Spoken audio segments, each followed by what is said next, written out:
दोस्तों, आपकी किस्मत का मार्गदर्शक इस चैनल का पार्ट नंबर 122 है। तो और इसका विषय है ईश्वर की कृपा से संपन्न हाथ।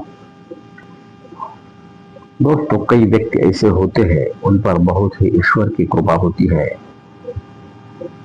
और वो भाग्यवान नसीबवान होते हैं। तो दोस्तों, ऐसे लोगों के हाथ में कौन सी रेखाएं होती है? तो दोस्तों, ऐसे लोगों के हाथ में विशेष रेखाएं होती है। उनमें से होती है देवदूत रेखा। दोस्तों, यह आयुष्य रेखा है, इसे जीवन रेखा भी कहते हैं। और यह मंगल पर्वत का भाग है। पर्वत यानी दोस्तों उंगली के सामने का जो भाग होता है उसे पर्वत कहते हैं। यह अंतर्गत मंगल पर्वत है और यह बाहरी मंगल पर्वत है। तो दोस्तों, ऐसे व्यक्ति पर ईश्वर की बहुत कृपा होती है, क्योंकि इस रेखा को दोस्तों मंगल रेखा भी कहते हैं, महाबली रेखा कहते हैं, देवदूत रेखा कहते हैं, फरिश्ता रेखा कहते हैं। तो जिस व्यक्ति के हाथ में यह होती है, इस रेखा साक्षात ईश्वर ही होता है। ऐसे व्यक्ति के जीवन में, ऐसे व्यक्ति के आयुष्य में शारीरिक, आर्थिक और मानसिक कोई भी संकट आए तो ईश्वर उसे तुरंत सहायता करता है और उस संकट से बाहर निकालता है। व्यक्ति को ऐसा लगता है कि इस संकट से मैं बाहर नहीं निकल पाऊंगा, लेकिन उसके हाथ में अगर ऐसी रेखा हो तो ऐसी व्यक्ति को ऐन वक्त पर ईश्वर की मदद हो जाती है और ऐसी व्यक्ति संकट से बाहर आ जाता है। दोस्तों, यह मंगल रेखा यानी देवदूत रेखा का फायदा उस व्यक्ति को ज्यादा होता है जिसका हाथ स्क्वायर हो, अंगूठा लंबा हो, उंगलियों में गैप ना हो। दोस्तों, ऐसे मंगल रेखा वाले व्यक्ति को पिता की तरफ से स्थावर मालमत्ता यानी प्रॉपर्टी मिलती है। हाथ अगर स्क्वायर हो तो उस प्रॉपर्टी बहुत कीमती और वैल्यूएबल होती है। हाथ अगर बहुत लंबा हो और उंगलियों में छेद हो तो प्रॉपर्टी मिलती ही है, परंतु वह ज्यादा वैल्यूएबल नहीं होती। तो दोस्तों, यह बड़ा फर्क है। परंतु उसके भी हाथ पर, जिसका भी हाथ लंबा हो, उसके भी हाथ पर अगर ऐसी रेखा हो तो ऐसे व्यक्ति को भी दैवी संरक्षण मिलता ही है। दोस्तों, ऐसी जो मंगल रेखा होती है, ऐसे व्यक्तियों को उनके अंत तक अन्न, वस्त्र और निवारा की सुविधा होती रहती है। दोस्तों, अगर हाथ में गुरु पर्वत पर, शनि पर्वत पर,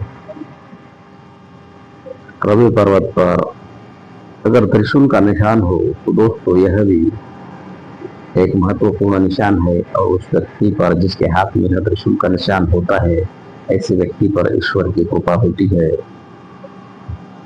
और ऐसे व्यक्ति को सफलता मिलती है, नाम मिलता है और पैसा भी मिलता है। दोस्तों, हाथ में अगर मछली का निशान हो तो ऐसे व्यक्ति पर भी ईश्वर की बहुत ही कृपा होती है। यह केतु पर्वत का भाग है।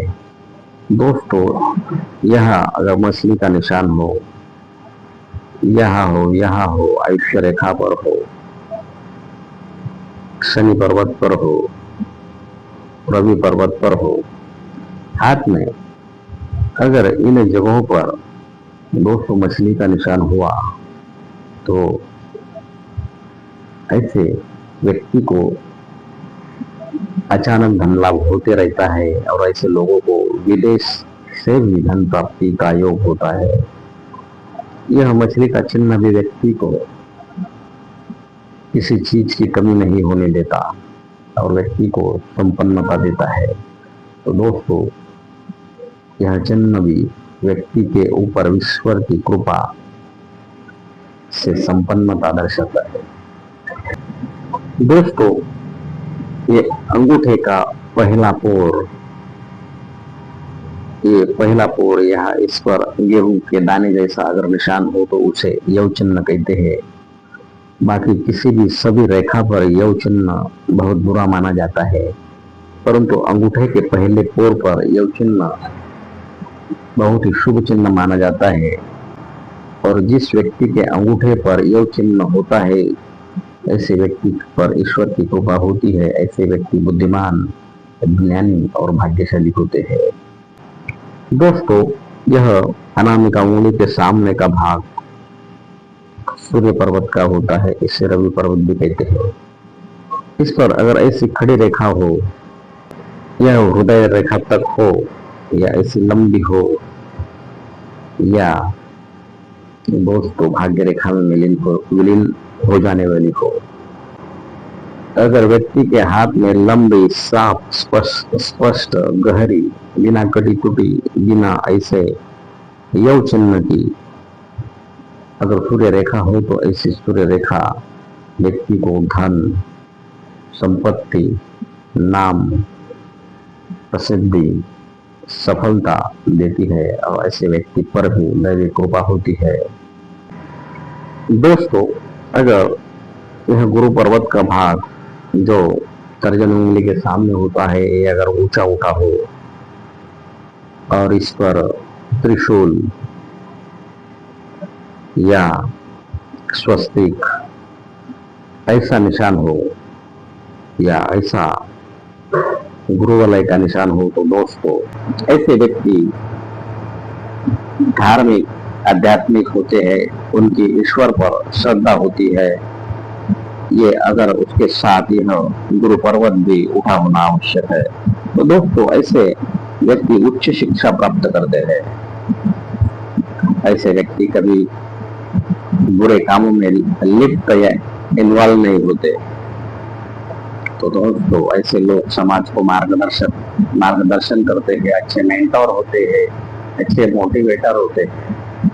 तो दोस्तों, अगर ऐसी केतु पर्वत से निकलने वाली भाग्य रेखा हो, अगर वह शनि पर्वत पर जाए, वह ऐसी लंबी हो, स्पष्ट हो, गहरी हो, कहीं कटी टूटी ना हो, उस पर ऐसा यव का निशान ना हो कहीं भी, तो दोस्तों ऐसी धन रेखा व्यक्ति को अपार सफलता और पैसा देती है। ऐसी धन रेखा व्यक्ति के अंत समय तक बहुत धन देती है। ऐसी धन रेखा व्यक्ति को स्थिरता देती है। इसलिए इसे व्यक्ति पर ईश्वर की कृपा मानी जाती है। और उसके साथ साथ उसे अगर भाग्य रेखा मिल जाए तो यह बहुत ही अच्छा निशान होता है। दोस्तों, ये स्वस्तिक का निशान भी व्यक्ति को भाग्यशाली बनाता है और ऐसे व्यक्ति पर यह निशान ईश्वर की कृपा दर्शाता है। दोस्तों, अगर व्यक्ति के उंगलियों पर ऐसा चक्र का निशान हो, तो यह व्यक्ति पर ईश्वर की कृपा दर्शाता है। यहाँ शंख भी हो, जो भी व्यक्ति पर ईश्वर की कृपा दर्शाता है। ऐसे व्यक्तियों को भौतिक सुख सुविधा संपन्नता मिलती है। रजनी के सामने का यह गुरु पर्वत अगर ऊंचा उठा हो, तो व्यक्ति में धार्मिकता होती है, इनमें नेतृत्व के गुण होते हैं। ऐसे लोग बहुत ही बुद्धिमान होते हैं। तो यह गुरु पर्वत का उभरा होना, ऐसे लोग समाज को मार्गदर्शन भी करते हैं। दोस्तों, यह हृदय रेखा है। अगर ये लंबी, साफ, स्पष्ट, गहरी हो, तो ऐसी व्यक्ति अच्छे स्वभाव की होती है, अच्छे मन की होती है। उसके मन में दया भाव होता है। यह अच्छे कर्म करने वाली होती है और ऐसे व्यक्ति पर ईश्वर की कृपा होती है।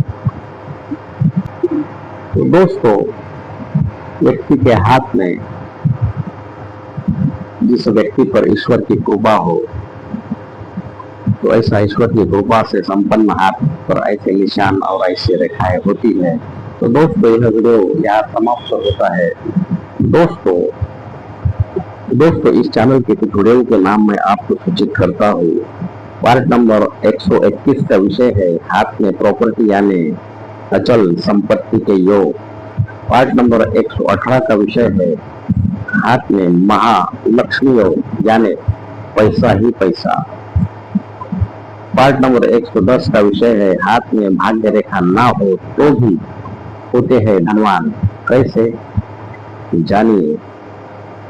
पार्ट नंबर 17 का विषय है सिर्फ अंगूठे से जानिए अपना भविष्य। दोस्तों पार्ट नंबर 91 का विषय है कितना भी पैसा खर्च करो उससे ज्यादा पैसा आता है। दोस्तों इस चैनल आपकी किस्मत का मार्गदर्शक, इस पर कई वीडियो है, वह आपको उपयुक्त हो सकते हैं, आप उन्हें भी देखो। दोस्तों इस चैनल के नए नए वीडियो आपके पास तुरंत पहुंचने के लिए दोस्तों इस वीडियो के नीचे का सब्सक्राइब के बटन को दबाएं। Thank you.